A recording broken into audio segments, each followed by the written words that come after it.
Today on Design, Build, and Fix, we're going to show you how to route and polish the edges of your granite countertop. This by far is going to be one of the most time-consuming processes that you're going to have to complete in order to make your countertop. However, once it's all said and done, it will make your countertop absolutely beautiful. Alright, so remember, if you like the content, subscribe to the channel.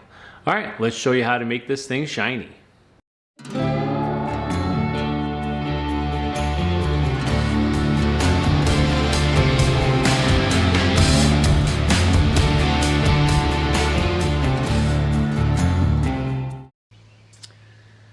Now that your countertop is cut to size, placed on your fabrication table, it's time to put an edge to it and polish the faces. You're going to need a couple of things. If you're going to be doing this dry, you're going to want a mask. If you're going to be doing this as a wet sand, you don't need a mask, but you're always going to need safety glasses. You're going to need your angle grinder, which is also going to be your polisher once you put your hook and loop pad on it. You're going to need your profile for your sides. This is a 3/8 radius. You're going to need your stack of polishing pads. And last but not least, probably the most important, is your template so you know exactly what sides have to be surfaced, polished, and rounded. So let's show you how to get this thing done. So the first section of the countertop I'm going to edge and polish is the section to the left of the stove. It's a smaller section. You're going to need your template. Place the template on here. I want this side to be my front. So I have the front, I have the back, the stove is on this side, and I have the door on this side. So what that means is the side that's on the door and the side that's on the front is going to get the 3/8 radius round over. The side that's next to the stove, we're just going to do a slight 1/8 inch round to it. And then on the front two corners by the stove and by the door, so they're not so pointed, I'm just going to ease those corners around. So let's show you how we get this thing done. Alright, so what I'm doing at this point in time is I'm taking my angle grinder and I'm just going to be rounding the edges. So anywhere that I have a sharp corner, I'm going to definitely want to make sure I round that. Now the area that I'm doing right there is actually next to the stove, so I'm only doing a small little radius there just to make that a little bit more rounded. Now the one on the far left hand side in the front, that's going to be rounded considerably more because that's more of a traffic area, and that area is going to have a lot of people going past it, and so we want to make sure that's a little bit more rounded. And I really don't draw anything on top. I kind of just eyeball it and see what I like. But the important thing that you want to make sure that you do is make sure that angle grinder is straight up and down, because you don't want to put an angle or a bevel.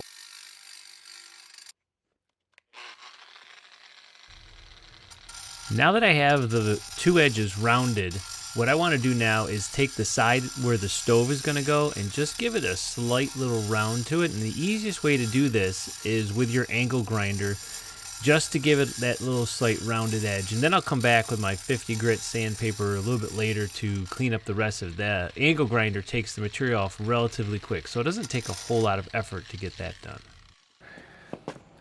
So I've taken the angle grinder part off of my angle grinder,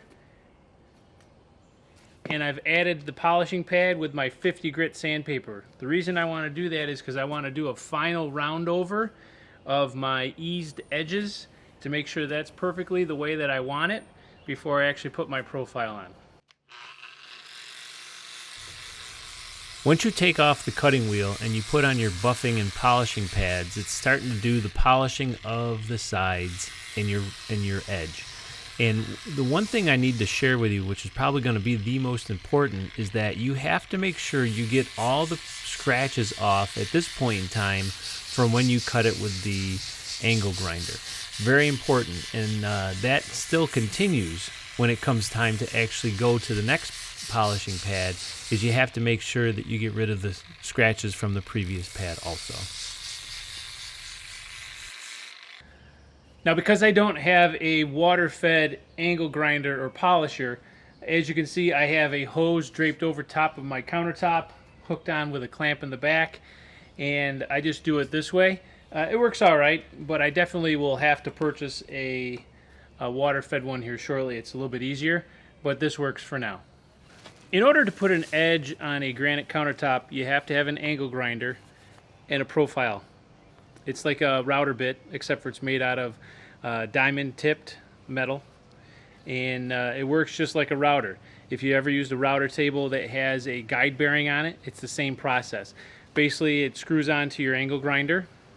It has a disc on the top which prevents it from going too far down into the granite, and then there's a guide wheel, which is this one right here, that prevents it from going too far back into the granite, and there's the 3/8 radius that actually gets cut into your granite. Now there's different styles, 3/8 radius, there's a chamfer, there's half bull nose, full bull nose. For me, the 3/8 radius works the best and the easiest to put on, so I've always done that. But there's other options that are out there. I've chose to use the 3/8 radius. All right, so now we're starting to put the profile edge onto our countertop, and there are many, many different profiles that you can actually put on a granite countertop.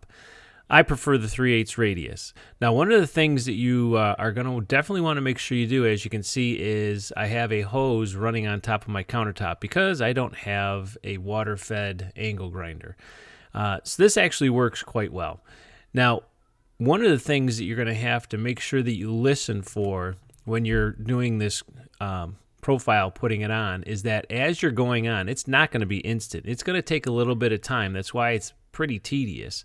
But what you're going to find is as soon as that angle grinder doesn't make any more noise in a certain section, that means it's reached its profile.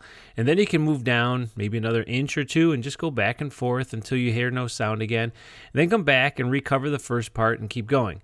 Now, one of the things you have to be careful of is that part on the top, that's just a hard rubber disc. And that's designed not to spin so it doesn't hurt your countertop.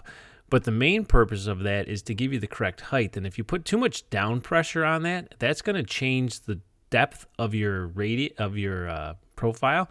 And it's going to give you a straight line on that countertop, which is going to cause you a little bit more issue when it comes time to polishing. So just make sure you let the angle grinder set right on that countertop, and it'll do what it needs to do. And it does take a long time.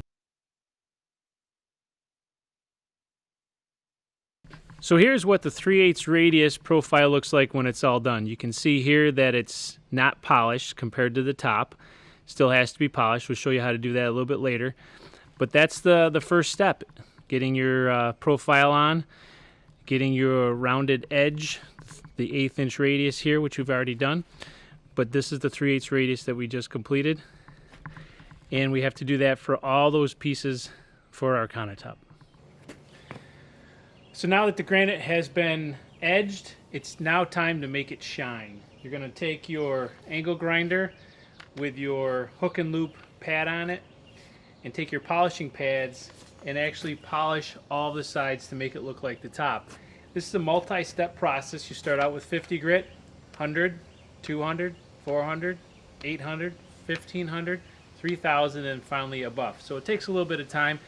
But you'll see a little bit of shine. Don't worry, you'll see shine after about 800 grit. But most importantly, the 50 grit is going to be the most important step, because if you screw something up on the 50 grit, nothing's going to take it away. So what you're trying to do is when you polish the edges here with the 50 grit, is take any of the saw marks out. Now there's one there. It's got a little high edge and a low edge. I got to make sure I get that out. But you want to make sure you get all those lines that are out with the 50 grit. If you miss it with the 50 grit, the 100 grit's probably not going to take it, and you'll see it'll show up more and more the further you get into the polishing process. So it's very important you get that on the 50 grit.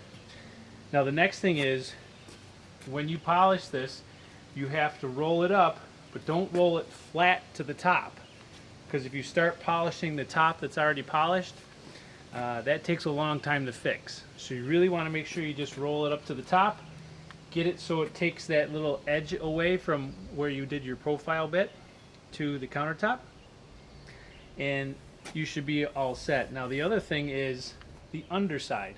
Make sure when you put your granite on your fabrication table that you have overhang on the sides that you're going to fabricate, because what you're going to do is you're going to come down like this, and then you're actually going to come up and roll the bottom to get that smooth. And then probably with the up until about the 200 or 400 grit, you're going to sand about the first inch back like this to get that relatively smooth. You don't want it as smooth as the top, but you want it to have no sharp edges to it. Right now I feel there's a lot of sharp edges here, so keep it on the bottom and roll it up all the way around. The first thing you want to do is to get this flat. All those marks that we talked about, get those gone. And then if you wanted to do the bottom, you can roll it up on the sides like this, and then do your top, keeping it like this, and roll it down. Now if you're polishing this dry, you're definitely going to wear a mask because you'll get a little bit of dust that comes up, and this dust is really not good for you.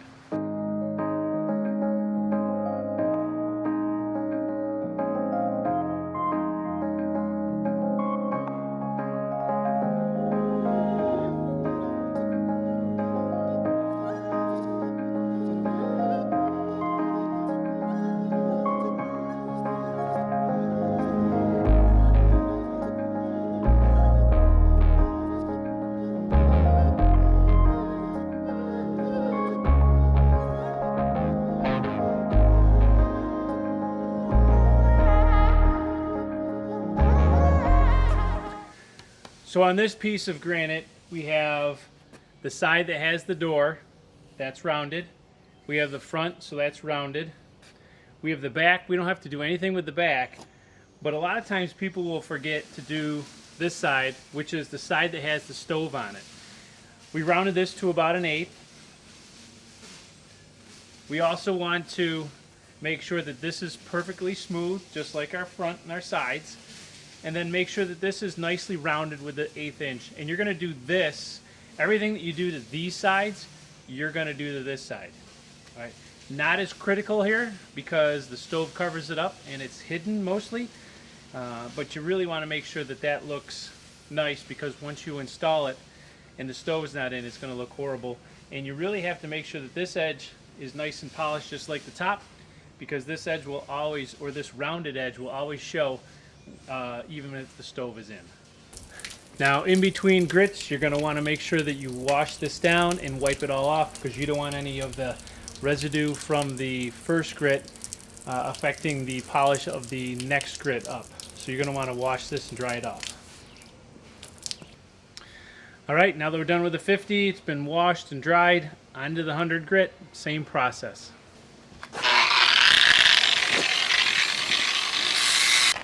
Okay, 200 grit is next. Moving on to the 400 grit. Alright, so now we're on to the 800 grit, and this is the first time you're going to start to see a shine that's going to happen on your surfaces, and it is the first time that I'm not going to do the flat bottom. Still going to round the bottom edge, but I'm not going to do the flat bottom to it. So now we're on to the 1500 grit. As you can see from the 800, we're starting to see the shine that comes through, making the sides look exactly like the top. 1500 is going to even make it better. So we're almost done. 3000 grit, same process. Our last step, and that is the buff, and we have to do this wet. So I got a hose clamped onto the top, and no face mask required because all the dust is going to be contained within the water. Same process as all the rest. So the granite has been profiled. The 7-step polishing process has been completed. Only thing it needs is a sealer and an enhancer to bring out the color. Shines just like the top. A little bit harder to see in the camera, but trust me, shines just like the top. All right, well, thanks for watching another granite fabrication video. Coming up next is going to be how to cut out an undermount sink in your countertop. If you like the content, make sure you subscribe to the channel. All right, hope to see you on the next one.